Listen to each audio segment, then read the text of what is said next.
Bienvenidos nuevamente a Castillos en el Aire. Bienvenidos a este cuarto capítulo. Yo soy Axel McAllister. Yo soy Nicolás de Bonis. Y bueno, hoy vamos a estar hablando, estuvimos discutiendo un poco qué hablar hoy. Y vamos a tratar de tocar un poco, porque lo hablamos el capítulo anterior, los diferentes como arquetipos de jugadores, los perfiles de jugadores. Los perfiles me parece una gran palabra, sí. Y me parece una gran manera de expresar un poco, ¿no?, a qué va este capítulo. Básicamente, habiendo charlado el capítulo pasado de cómo es un poco una dinámica o cómo sería en realidad funciona una mesa, sí, o al menos consejos al respecto, hoy creímos que quizás es bueno hablar del ecosistema de la mesa en materia de jugadores. Sí, y en particular porque identificar estos arquetipos tiene por ahí más valor para el máster a la hora de poder llevar la mesa y entretener a los jugadores, digamos. Sí, y también es muy divertido, en un ejercicio como dentro de la mesa, ver y repasar, ¿no? Ok, ¿cómo somos cada uno? ¿Cómo nos identificamos cada uno? ¿Y cómo identifico yo al otro? Hay un montonazo de cuestiones de perspectiva en esta situación y también unas cuestiones de perspectiva subjetiva donde yo quizás me considero de tal manera, pero en realidad todo el resto de la mesa me ve y me entiende de otra forma. Sí, porque obviamente, por más perspectiva creo que uno pueda tener sobre sí mismo, la que el resto le impone o la que el resto nota termina resultando por ahí más relevante. A ver, sí, hay todo un concepto sociológico al respecto, ¿no? De que nos armamos en torno al nuestro contexto. Sí. El resto nos arma. Pero me parecemos que es un buen capítulo de seguidilla al capítulo anterior, que habla más que nada de, ok, cómo funciona una mesa en sí. Bueno, vamos a hablar de una parte importante de la mesa, los jugadores, en materia, quizás diría, psicológica, ¿no? El perfil psicológico sí. o psicográfico también. Sí, porque, a ver, yo creo que acá hay diferentes aspectos. Uno que le va a permitir al máster identificar esos tipos de jugadores, el cómo entretenerlos, o la palabra que busco es entretenerlos, pero es engagearlos en inglés, digamos, que sean partícipes de la mesa, porque cada jugador, mal o bien, viene buscando algo en particular. Por ahí no lo sabe, por ahí todavía no se dio cuenta de cuál es el aspecto que más le gusta del juego, pero es importante para el DM poder identificarlos para poder, bueno, entretener o hacer que su mesa la pase bien. Claro, puede también en cuestiones de entretener, de dar recursos para que esos jugadores puedan brillar un poco más, que puedan explorar un poco más, y también al mismo tiempo les sirve mucho de vuelta, y voy a ser insistente con esto, manteniendo la imagen del DM como mentor o como guía dentro de una mesa. También le da herramientas al DM para entender cómo funcionan esos jugadores, cómo resolver conflictos entre esos jugadores y cómo hacer que la dinámica sea sana y sea dentro de todo estable. Sí. Más que nada porque de vuelta, también tiene que ver con lo último que hablamos en el capítulo anterior de los polos, de cómo hay jugadores polarizados, que uno va por un punto y otro va por otro punto, y eso termina haciendo que a veces conflictúen. Bueno, tener esto en cuenta ayuda al máster a tener herramientas para resolver estos conflictos. Bien, lo que hay que entender también es que cada uno de estos arquetipos de jugador que vamos a tratar tienen aspectos, yo diría, positivos y negativos. Casi todos tienen algún aspecto negativo, que hay veces que si uno es jugador y es de ese tipo, tratar de tenerlos a raya, se podría decir, porque es cuando ese arquetipo, ese aspecto puede pasar a ser, por ahí es mal usada la palabra, pero tóxico para el resto de los jugadores. Exactamente. Que un poco viene en la relación de lo que hablamos la otra vez, de cómo mantener ese espacio sano, ese espacio un poco más limpio. En ese sentido también un poco de contexto a todo esto es, todas las empresas, la gran mayoría de las empresas y juegos de rol suelen incluir en sus manuales, o al menos en los manuales que sirven de guía a los directores, suelen tener un apartado en el cual hablan de, ok, identifica a tus jugadores, o estos son posibles perspectivas de jugadores. Sí, casi siempre todos tienen entre 6 y 8 tipos de jugador detallados. El ejemplo más básico, en realidad uno de los ejemplos más clave o primeros de toda esta movida de identificar a los jugadores viene de parte de la empresa Wizards of the Coast, no creadores, sino los que producen Dungeons and Dragons. Sí, actualmente son. Sí, también son la empresa creadora de Magic the Gathering, el juego de cartas. Armaron justamente el esquema psicográfico de jugadores que divide a los jugadores principales de Magic, que también aplican a Dungeons and Dragons y juegos de rol, en 3 partes, que los divide con 3 nombres pintorescos. Sí, ahora han agregado otros, pero sí, en principio son 3. Los bases son 3, que tenemos Timmy, Johnny y Spike. Sí, son los 3 nombres que le ponen. Para dar un contexto básico, Timmy es el jugador que disfruta jugar por jugar, disfruta de jugar, no le importa ganar en un partido de Magic o en D&D, simplemente le gusta jugar y disfrutar del juego. O si le gusta ganar en grande. Claro. Es ese jugador que sí. Que busca lo épico, ¿no? Busca la experiencia más épica e íntegra. Tenés a Johnny, que es el que le gusta ganar, pero lo hace creativamente, le gusta ganar en sus propios términos. En sentido de juegos de rol, sería el jugador que le gusta tener un personaje copado, un personaje bueno, pero creativo, ¿no? No Sí. siguiendo una norma. Y después tenemos Spike, que es en lo que serían los juegos más competitivos, el personaje más competitivo es la persona que quiere ganar a toda costa, busca una estrategia que ya se sepa que es buena, consolidada, y en los juegos de rol un Spike puede ser lo que se considera, ya vamos a hablar al respecto, ¿no? Del Power Gamer, ese jugador que quiere optimizar lo más roto, ir al extremo y que sea imbatible. Sí, optimizar, o sea, aprovechar todas las reglas a su favor, básicamente. Es un poco, yo creo que igual es interesante porque, digo, el ser humano es como muy complejo, ¿no? A veces como para analizarlo, pero igual desde tiempos inmemoriales que venimos usando estas cosas como, digamos, el horóscopo, son una forma de tener estos arquetipos de personales. También porque el ser humano busca como, ¿no? Como tener todo categorizado, todo ordenado. Sí, categorizar todo lo que conoce. Es una de las grandes... Hay una realidad que dentro de las categorías encontramos pertenencia. Y también esta es una idea que abarca, de vuelta, la idea del perfil abarca la gran mayoría de los campos actuales. Por ejemplo, mucha gente ha recibido capacitaciones de trabajo en equipo y tenés la separación de los miembros de equipo como líder, chivo expiatorio, creativo. Hay como... Todo eso está...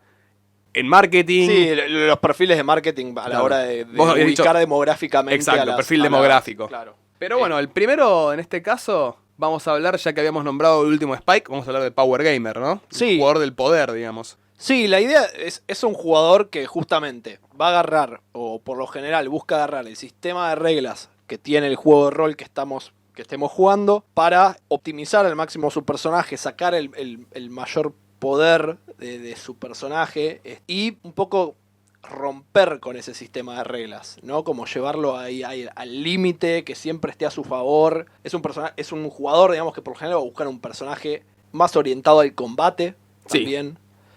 Porque es el aspecto que en el cual más se puede, en el cual, digamos, más puede desarrollar. Sí, y también más depende de cómo manipulas las reglas del juego, claro, y no tanto de ideas tuyas o un proceso tuyo como puede ser interpretar un personaje. Exactamente. No depende tanto de tu personalidad, depende mucho más de las reglas del juego. Sí, y obviamente, digo, hay casos de Power Gamer que pueden ser buenos, como puede haber casos totalmente, tóxicos, como habíamos dicho, porque creo que nosotros hemos visto los dos tipos de jugadores en ese sentido. Bastante.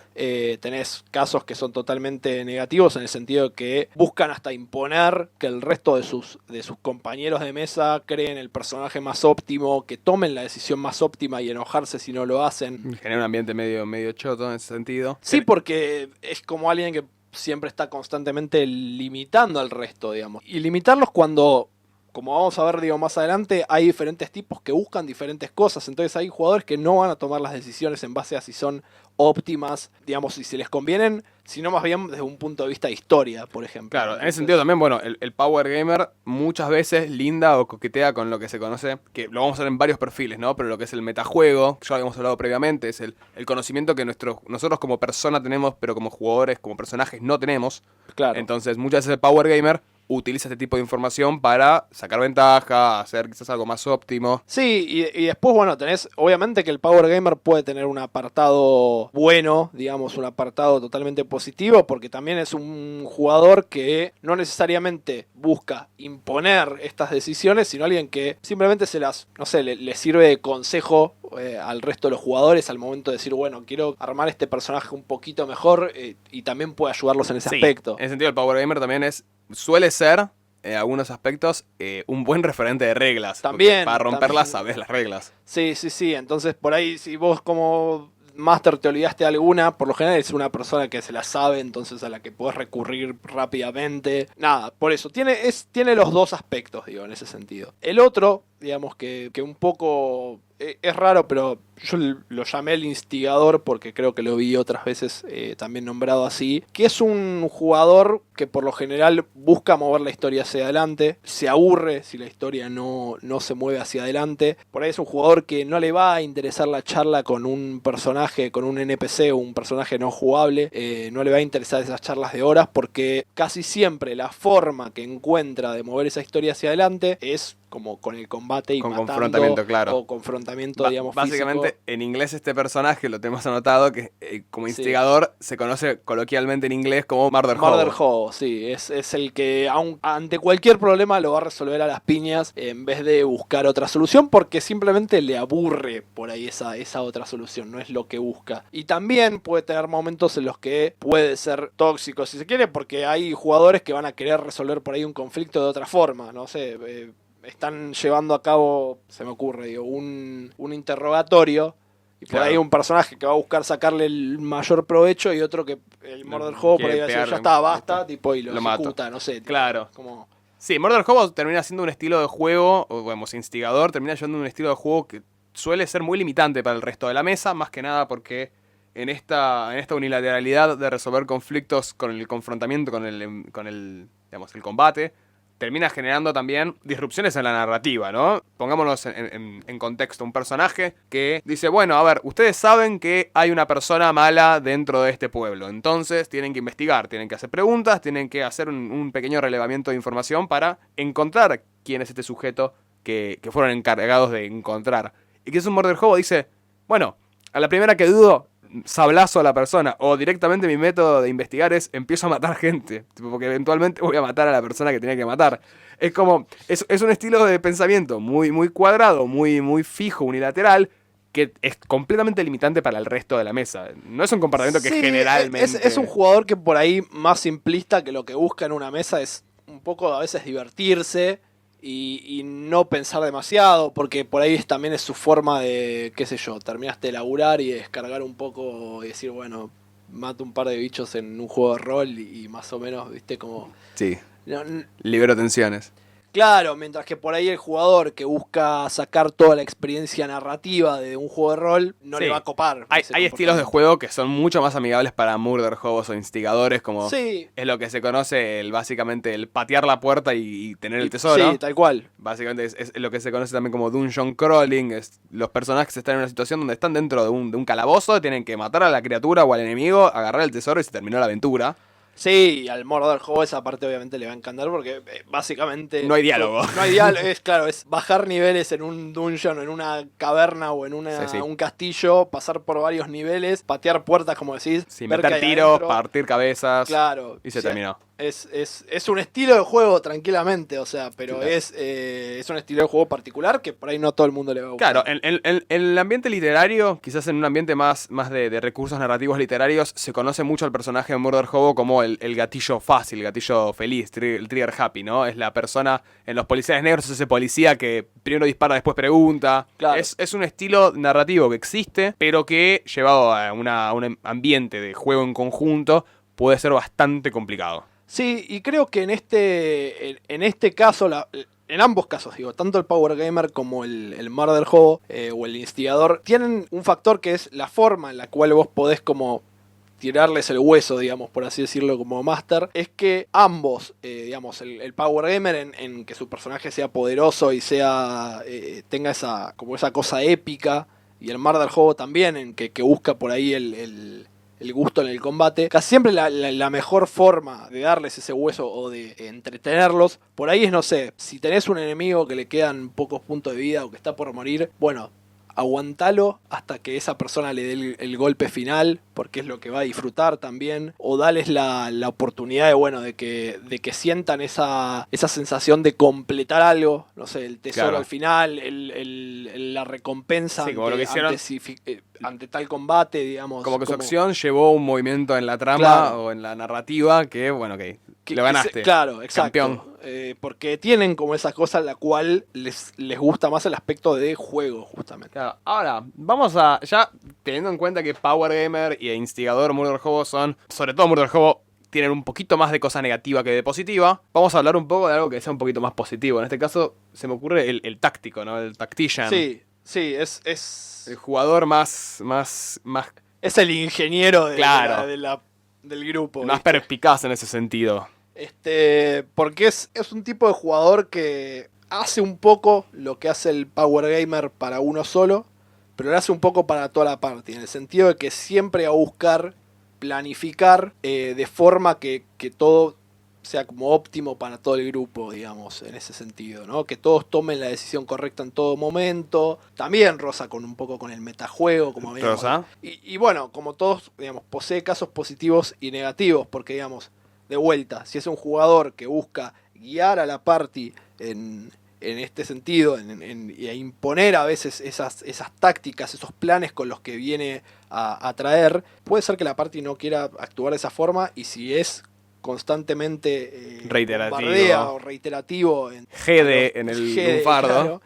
Claro, va a ser molesto para el resto de los jugadores. Pero un jugador que sabe llevarlo y que sabe aprovecharlo puede ser hasta una buena influencia, en el sentido de que dice, bueno chicos, miren, se me ocurrió este plan, y en algún punto hasta tomar el rol de líder, entre comillas, al momento de combatir o de llevar ese... Claro, sí, también tiene algo muy particular, que es que justamente en este afán de intentar que todos jueguen, digamos, o intentar organizar la planificación para todos, al mismo tiempo ayuda a que todos intenten crecer de esa manera, ¿no? Que todos jueguen teniendo en cuenta distintas nociones tácticas que quizás no tenían, entonces ayuda a, diría, educar, ayuda como a que los jugadores ganen una perspectiva distinta, más táctica, y termina siendo un plan en conjunto. Sí, por eso. Creo que es un rol que bien llevado tiene mucho para agregar, digamos. Tiene mucho para agregar, y también está buenísimo que ayuda a... Puede llegar a tener un rol medio como polarizado, antagónico con el máster, ¿no? Sí, porque, a ver, es al ser el que, o si se pone ante el grupo, digamos, si el grupo lo empieza a considerar como ese que arma los planes, es como el que tiene como ese conflicto intelectual con el máster, que si bien casi siempre el máster tiene como la potestad sobre muchas cosas que pasan, es como el que va a intentar llevar a cabo un plan que obviamente como máster uno puede decir, che, está muy bueno. Claro. Y obviamente se lo vas a intentar combatir, por así decirlo, y obviamente vas a tratar de que los dados sean los que al final dicten el resultado de eso. También es importante entender como máster desde esa perspectiva que es un jugador que por lo general va a buscar una forma lógica en ese plan, y que si esa lógica no se cumple o el resultado se ve afectado por algo aparte de los dados, va a verse frustrado, digamos. Sí, puede generar una frustración. Y también entender que no siempre tiene que quedársele bien los planes, o sea, hay un balance ahí entre jugador-máster que tiene que ser, digamos, como entendido. Claro, eso lo tiene que tratar mucho el máster, también por una idea de que es un jugador que está invirtiendo tiempo en hacer un plan. Ok, bueno, si el plan está bueno y te sirve como máster, ok, que funcione, lo que sea, tipo, no ponerle piedras necesariamente en el camino. Pero tampoco todo tiene que funcionar. No te tiene que funcionar, y fijarse que cuando uno hace que el plan del jugador no funcione, no hacerlo de una manera tal en la cual le deje el sabor al jugador de todo lo que planifiqué fue al pedo porque de todas maneras iba a perder, tipo, porque de todas maneras el máster ya tenía decidido que no iba a funcionar el plan. Claro, sí. Eso no está bueno nunca. Porque sí, que si el de tu lado haces que el plan falle, que tenga también ese sentido lógico por el cual el jugador diga, ok, sí, tal vez no vi este aspecto y no lo pensé como... decir tipo, ok, hay algo que no cubrí, y no, ok, soy impotente porque nunca nada de lo que podría haber hecho iba a cambiar esto, ¿no? Porque también genera como lo que también habíamos hablado, el railroad, o es como el enfoque unilateral de la historia, ¿no? Como que no hay caminos adversos, tipo, siempre es uno solo y que se sigue una línea recta, y en realidad nunca es la idea. Claro, tal cual. Bueno, hay por ahí dos jugadores, dos perfiles que están más relacionados, digamos, con la historia, con la parte más narrativa del juego. Más Timmy. Claro, porque uno es el actor, se lo reconoce siempre como, bueno, el actor es aquel jugador al que está ahí para actuar, para hacer roleplay. Para caracterizar personajes. Para caracterizar personajes, para interactuar con los personajes que el máster le ponga adelante. Es muy común que decida jugar un personaje de carisma alto. Claro, carismático. No necesariamente, pero es casi o extrovertido, un personaje como que le guste mucho hablar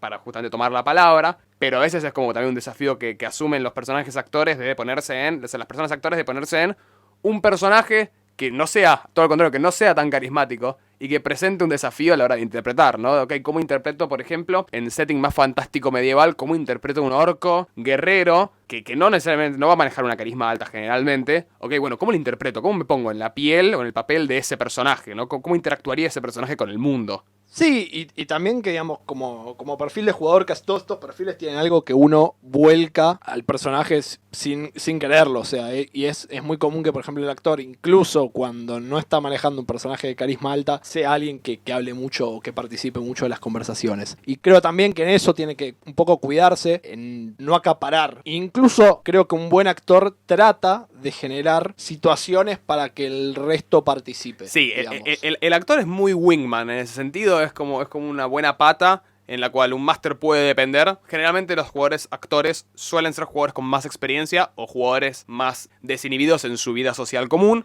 pero generalmente son los que terminan ayudando. Un actor quizás con no tanta experiencia dentro de un juego de rol, pero sí con ser, digamos, actor en su vida o carismático en su vida, va a tener el efecto adverso de acaparar un poco el spotlight, ¿no? El enfoque o los momentos de participación.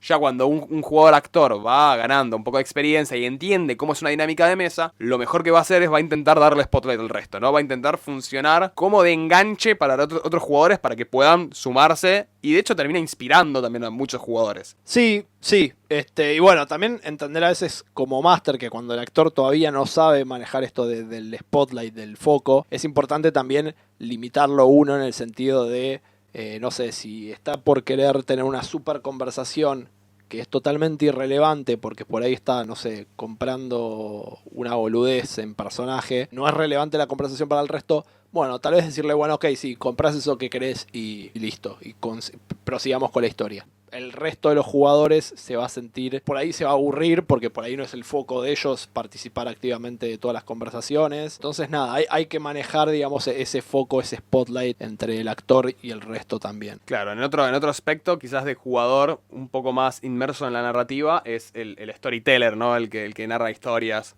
Sí, que está ahí por ese apartado, por el apartado que le puede ofrecer justamente el desarrollar una historia, no necesariamente actuarla. Claro, tiene como una beta más creativa en ese sentido, ¿no? Es como el próximo máster, digamos. Es el jugador que tiene más, que congenia más con el narrador en sentido de que le interesa crear una historia, digo, volcar su beta creativa dentro de un personaje, darle cuerpo, forma al personaje. De ahí a que se interprete bien es otra historia, pero que quiere crear el personaje, quiere crear algo. Pero por lo general la parte de creatividad la tiene resuelta, suele ser el tipo de jugador que desarrolla una backstory por ahí amplia y que también tiene, por lo general, sus decisiones están muchas veces basadas en la parte dramática de la historia, en darle ese drama a la historia, y por lo tanto muchas veces va a tomar decisiones subóptimas, ¿no? En ese sentido por ahí va a chocar un poco con el power gamer, con el que busca optimizar cada uno de sus movimientos, porque hay veces que este jugador va a decir, no, yo voy a hacer esto y ya sé que la voy a pasar mal por tomar esta decisión o me va a traer una consecuencia, me puede perjudicar, pero porque quiero que traiga esa consecuencia a nivel histórico. Claro, me interesa el desenlace narrativo que posiblemente no sea positivo para mí, pero bueno. Claro, es el tipo de jugador que incluso en una situación de peligro, aunque haya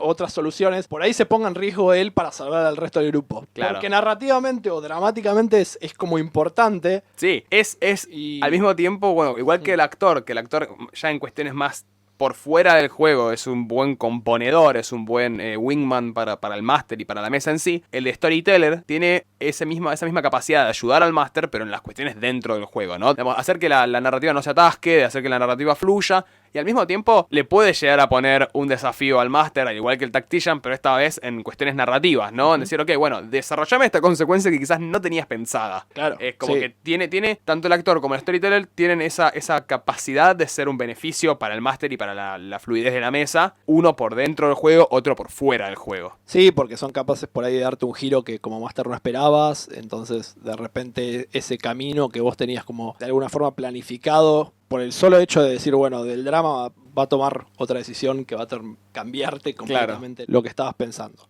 Otro que se me ocurre es relevante, creo, es el investigador. Le llamo investigador porque es un poco lo que busca, es el que resuelve problemas, vamos a decir. Claro, en inglés el problem solver. Sí, porque es el jugador que le gusta más la parte de intriga por ahí, ¿no? O las aventuras de intriga, no sé, hay que descubrir un asesinato. Porque muchas veces esas aventuras, cuando son bien narradas, cuando son bien desarrolladas, tienen una suerte de conflicto que excede al juego, porque es laburo de los jugadores unir los puntos. Por ejemplo, bueno, en la campaña de Génesis, que lo que habíamos jugado hasta ahora, sí, que se trataba de un asesinato y que gran parte de esas sesiones fue mucho de ustedes por fuera. Claro. Pensando en unir los puntos de quién había matado a tal personaje. Exacto, sí, eso. Y ese tipo de intriga política, investigativa, policial, claro, siempre hay un jugador al cual le va a recontra gustar mucho más que al resto. Porque es ese desafío mental, digamos. Claro,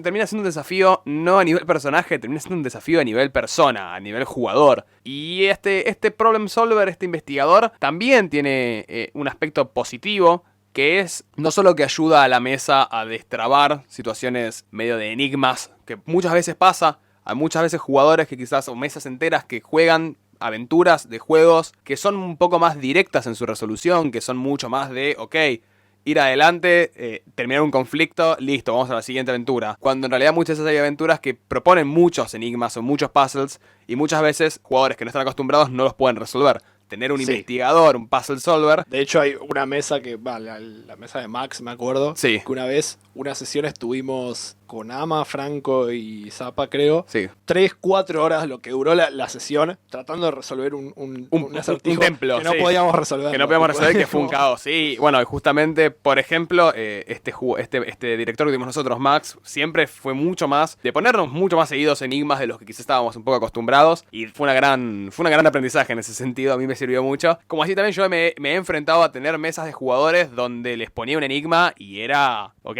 sí, 2 minutos. Si no 2 minutos, y otros donde todo lo contrario es, si no les tiro una pista están totalmente perdidos. Sí, Tipo, sí, creen sí, que están sí. en Devoto, están en Bulón, o sea, nada que ver.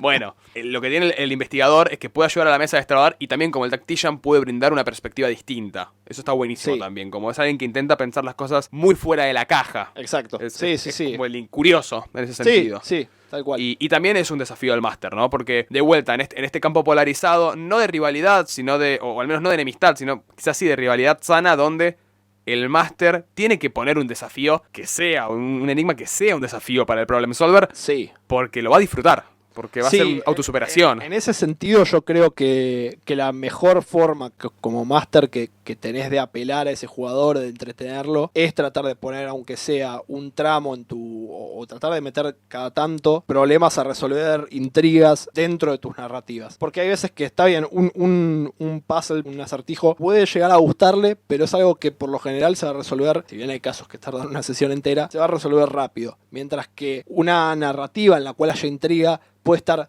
2-3 sesiones, puede ser el que esté moviendo, no sé, tratando de resolverlo durante, por ahí, no sé, un mes entero mientras Claro, toda la suceden aventura. esas, claro, Quizás toda la aventura es justamente una trama política claro, detrás. y es el que está por afuera discutiendo y elaborando hipótesis de quién puede ser, y eso es lo que lo va a terminar enganchando más que por ahí otros aspectos del Sí, juego. generalmente el investigador es la persona a la cual le gusta mucho ir a hacer salas de escape en la Claro, vida real. sí. No, que tiene la sala de escape, dicho sea de paso, tiene un gran contenido de juegos de rol y juegos de mesa en sí. Pero bueno, habiendo hablado del investigador, tenemos la otra parte que es el explorador.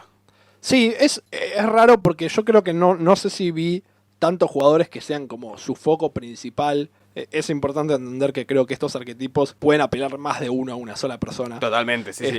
Y el explorador por ahí no es algo que sea súper, que no sea el foco principal de cualquier jugador, pero es algo que siempre está, y es el jugador que por ahí busca explorar el mundo en el que se juega, que busca encontrarse con qué es lo que hay, viste, no sé, atrás de esa montaña, qué es lo que podemos encontrar si vamos a tal lado, que busca vivirlo, que busca los aspectos culturales, ¿no? Las grandes descripciones. El que le gusta mucho más lo que se llama el setting, ¿no? Lo que quiere ver, ok, cómo es el mundo en realidad en el cual estamos habitando, no tanto la trama, o no tanto el combate, no tanto las intrigas, sino me interesa el mundo en sí, cómo está articulado, cómo es la economía. Ese jugador que te suele preguntar, ¿qué conozco de los asentamientos? ¿Qué conozco de los órdenes de poder? ¿Qué conozco de los gobiernos? Es esa persona que, de vuelta, jugando vampiro, te dice cómo es la influencia de cierta casa en esta región, y jugando D&D te dice quién es el lord actual en este gobierno y cómo sé que se relaciona con el pueblo. Es el que como máster, si pusiste mucha preparación de fondo, lo amás porque sí, es el que me está sacando todo el jugo a lo que armé. Exactamente, es el explorador, que es un jugador quizás es raro, ¿no? En la fauna de jugadores es quizás raro. Sí,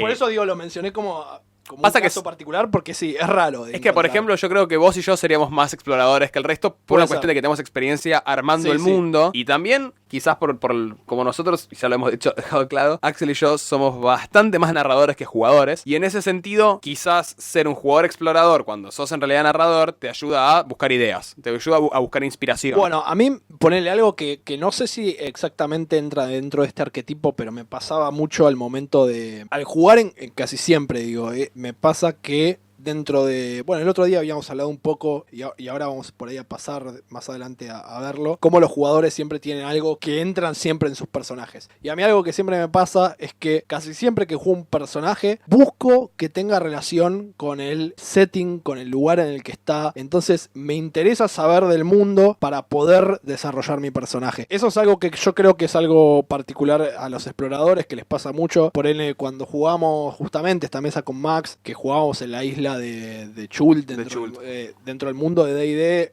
una isla en particular, que era como selvática, y me acuerdo que tipo los dos personajes que llegué a tener durante esa campaña, los dos los quise relacionar directamente con la isla y con la cultura de la isla. Entonces era como, bueno, aprenderme, ¿no? O saber del lugar para poder desarrollar un personaje que tenga sentido, ¿no? Que sea como nativo de ahí. Sí, que pueda, de hecho, ese tipo de personaje que tiene que ver con el contexto también muchas veces ayuda a mover la narrativa, porque tiene conocimiento que quizás personajes que vienen de un mundo exterior, que vienen de un lugar tercero, no tienen, entonces sirve de un punto de referencia, un guía. El explorador es un jugador difícil de encontrar, pero que como componedor de equipo puede ser muy bueno. Sí. Muy bueno en ese sentido. Y ahora... Sí, los siguientes creo que son 3 casos particulares que por ahí tienen más discusión son más grises.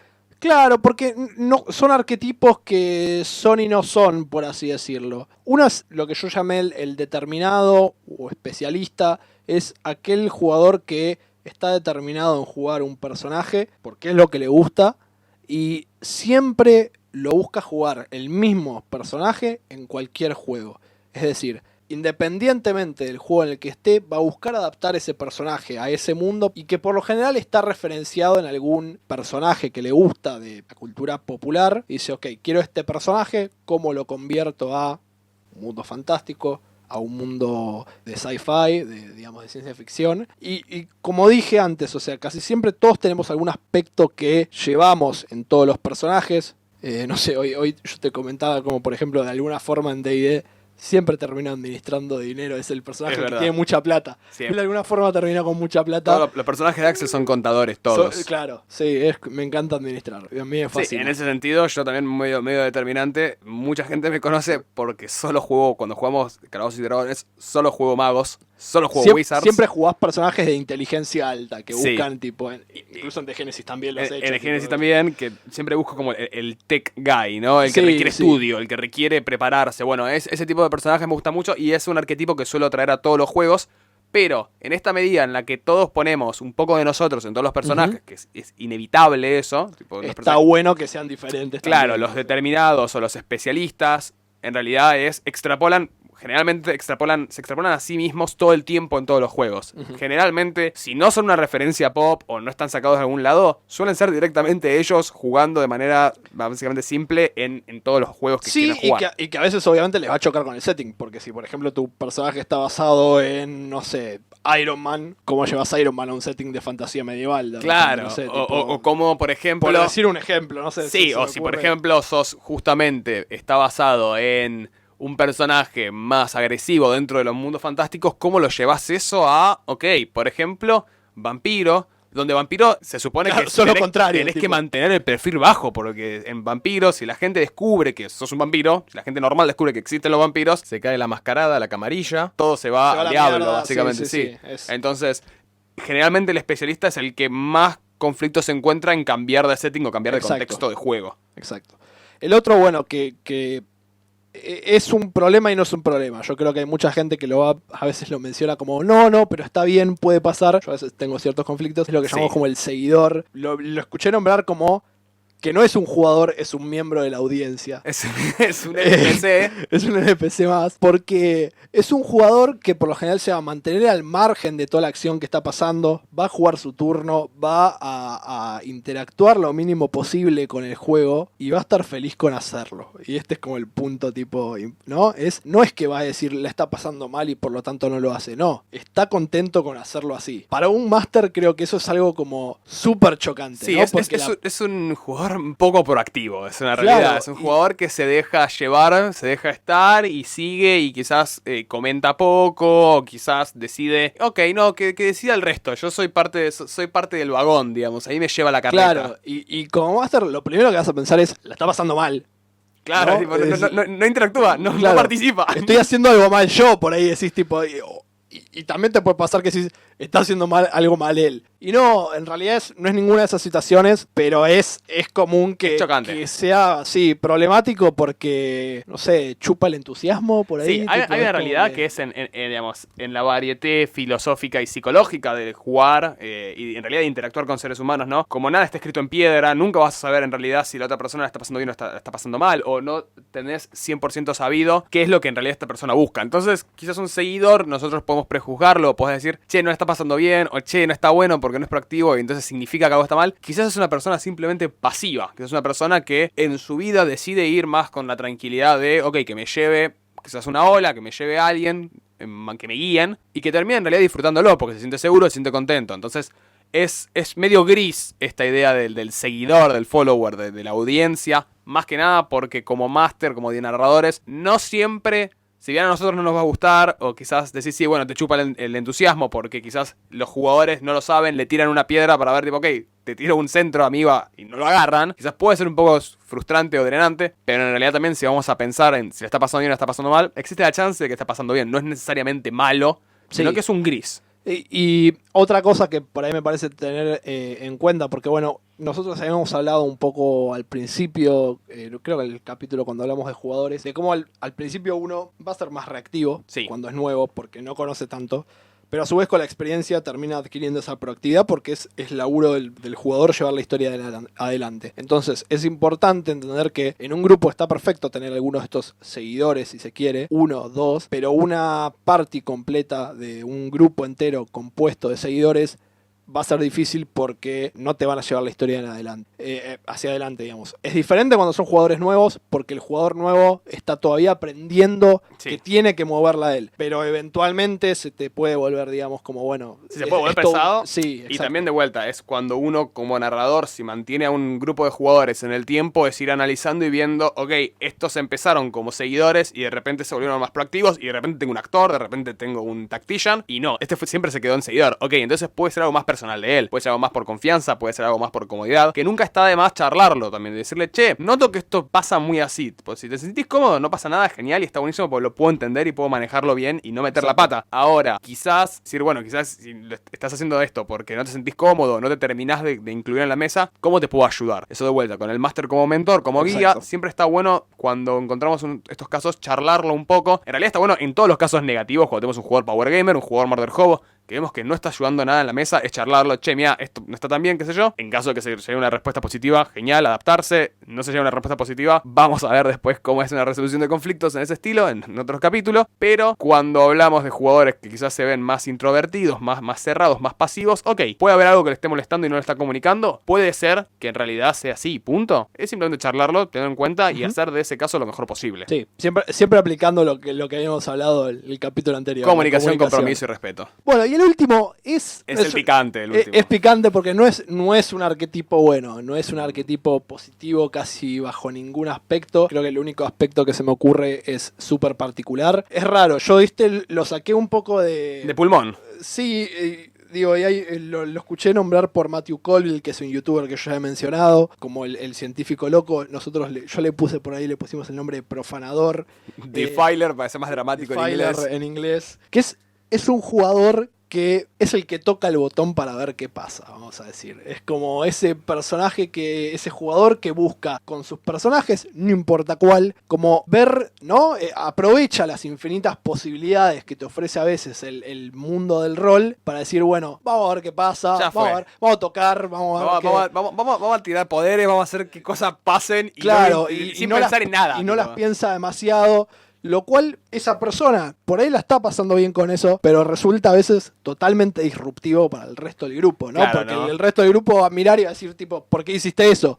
Y no hay a veces una excusa como personaje para haberla hecho, sino que es el jugador diciendo, no sé, me pintó. Sí, me pintó y termina siendo, pero catastrófico eso. De vuelta, un sentimiento muy disruptivo para la mesa por decir, estamos trabajando en equipo, estamos armando toda una idea, estamos preparando todo un plan, hay un montonazo de laburo. Ya entre nosotros identificamos nuestros roles y está el profanador que de repente es, ok, todo ese plan que hicieron, uy, Fireball. Tipo, de repente se fue todo el plano a la mierda. A la mierda, claro. tío. Entonces, el profanador es un personaje muy interesante. También es extraño, no es para nada la norma encontrar a alguien dentro de esta categoría. Pero, increíblemente, tiene un contexto en el cual puede funcionar un profanador. Sí, a ver, digo, yo contexto en el que pensé es, hay veces que si armás un setting, un entorno alrededor, una narrativa alrededor de este tipo de caos. De caos, puede ser súper divertido, puede llevar a momentos divertidos. Yo creo que el problema general es que la mayoría de las narrativas no están armadas alrededor de esto. No, es muy difícil. Entonces, es por eso que en la gran mayoría de los casos es un comportamiento que por lo general querés evitar. Hay que evitar, a ver, para tirar ejemplos de dónde puede quizás encajar de alguna manera, tirada de los pelos, el profanador, bueno, en un contexto de fantasía, y quizás es un hechicero demente, de loco, que sí, tira cosas y a la mierda, justamente con esto del científico me parece loco. Que, sí. En Policial Negro puede ser justamente el policía de gatillo fácil, que no es un murder-hobo, sino que simplemente es, ok, yo reacciono y veo qué pasa. Sí. Que tira una granada y después ve. Digamos, es un jugador que creo que podés... es volátil, es errático. Claro, y podés darle un cauce como máster, podés tratar de trabajar en un personaje que le pueda encontrar sentido a todo ese comportamiento, pero es difícil de llevar. Es difícil de llevar, es un personaje quizás, incluso nos dice, es difícil de reprochar porque tampoco está haciendo algo mal per se, quizás su personaje es simplemente así, pero bueno, la realidad es que también hay un estilo de juego que termina siendo inherentemente disruptiva para el resto. Que probablemente el problema no lo tengas vos en sí, sino que el resto de la mesa va a decir, che, ¿qué carajo haces? Tipo, claro, tipo, dale. ¿Qué estás haciendo? O sea, ¿por qué no podemos hacer nada? Básicamente es como que termina siendo una piedra en el camino del trabajo en equipo. Decís, bueno, no puede ser, ya no es divertido. Al principio puede ser divertido, y eso es lo interesante también. Al principio quizás el jugador de profanador, disruptivo, es divertido al principio y es llevadero y es como y bastante festejado. Claro, y está bien. Sí. Y después del rato, cuando quizás los jugadores empiezan a adentrar un poco más, cuando deja de ser un juego cuando dejamos de empezar a entender qué es el juego de rol y nos empezamos a interesar y nos empezamos a poner, de repente decir, che, acabo de gastar 45 minutos en la vida real en pensar algo y lo acabas de volar toda la mierda. Dale, media pila. Sí. Eso pasa mucho. Eso pasa mucho y es un trabajo muy fuerte del máster laburar con una persona de ese estilo. Exactamente. Porque por muchos motivos puede llegar a ser también una cuestión de, ok, simplemente no te interesa en totalidad, ¿no? Como que no te puedo cambiar esto. Sí. O sea, es extremadamente frustrante si justamente no lo puede cambiar y el máster está apuntando a otra cosa. Porque como decimos, si la narrativa no está pensada alrededor de eso, va a ser como, bueno, che, estás básicamente gastando mi narrativa constantemente. Claro. Como... En este tópico, en realidad, en lo que es la psicología, ¿no? el esquema psicográfico de los jugadores, donde intentamos encasillarlos, hay un montonazo de tela para cortar y siempre de vuelta.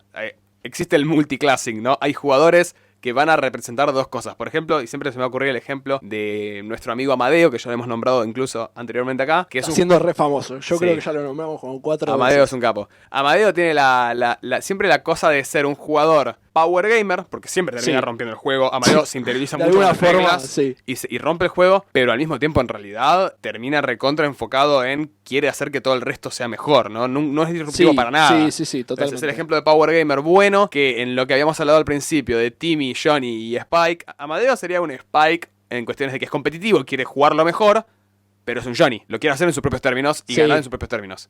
Entonces, es un personaje muy interesante en ese sentido. Yo me voy a acordar siempre de... Bueno, interesantemente el caso de Franco, otro jugador amigo nuestro, que era al mismo tiempo un actor y un disruptivo. Pero a veces justamente le encontró la buena manera en la que esa disrupción en realidad terminaba siendo creativa. Exacto, sí, tenía esa forma de llevarlo que vos decías, ok, acaba de ser disruptivo, pero tiene sentido. Claro. Pero avanza la trama. Claro. Avanza la trama bien. O sea, fue una disrupción en la cual no fue el hago algo sin pensar y a la mierda, sino es, ok, de todas las opciones que tengo, ¿cuál es la más demente? Que tenga un ápice de sentido, que como que tenga una cierta lógica muy descabellada. Y todos tomo esa. Claro, y todos nos agarramos la cabeza, pero decíamos, ok, está bien. Te odio por lo que hiciste, pero lo hiciste bien, claro, no puedo decir nada. Entonces, muchas veces estos perfiles se entremezclan y se combinan y terminan teniendo un montonazo de cualidades pintorescas, pero está bueno hablar de las bases y de los perfiles fijos, que de vuelta nos dan unas herramientas a nosotros como narradores para poder identificar a nuestros jugadores y poder ayudar a que avancen o mejoren, Exacto. para también evitar conflictos dentro de la mesa, para que esos polos opuestos sean constructivos y no destructivos, y también para que los jugadores se sientan más cómodos entre sí. De hecho, yo lo que hice fue, en una mesa que estoy corriendo actualmente, una de las pautas que hice a la hora de crear los personajes para todos es, ok, todos van a crear un personaje, pero todos tienen la siguiente restricción. Y en privado con cada uno fui sacando un papelito con el nombre de una persona que está en la mesa, pero que es otra persona. Básicamente, ok, Axel, a vos hoy te toca crear un personaje que sea Amadeo. Entonces, en el contexto de Dungeons & Dragons, crea un personaje que sea Amadeo y roleás como Amadeo. Y así, hacerlo con todos, básicamente, haces que ellos empiecen a jugar su perspectiva de la otra persona. Sí, y los sacás de la zona de confort. Y es muy interesante ver cómo ellos, entre ellos, medio como que quieren sacarse la ficha, ¿no? ¿Quién sos vos? ¿A quién estás haciendo? Ya quiero saber quién soy yo. Y es termino siendo un ejercicio que en realidad se basa principalmente aparte en estas categorías. Porque, o sea, todo esto lo estás haciendo en un mundo fantástico como D&D, lo cual le agrega todo el twist interesante. Claro. De que, tipo, pero tenga bueno, que ejemplificar un aventurero. Exacto. Y todo esto sucede dentro del contexto de ellos sabiendo cómo son o teniendo una idea en base a estos perfiles del otro. Básicamente. Claro, pues aparte es una mesa que se conoce hace bastante. Se conoce tiempo, bastante, sí. pero por eso. Entonces, este tipo de categorías a veces puede ser restrictiva, pero muchas veces en realidad puede ser muy constructiva. Y depende de cómo se use. Sí, obviamente. Y bueno, después de todo, después de tanta charla, al final del día solo estamos construyendo castillos en el aire. Desde ya, muchas gracias y nos vemos en el capítulo próximo. Hasta luego.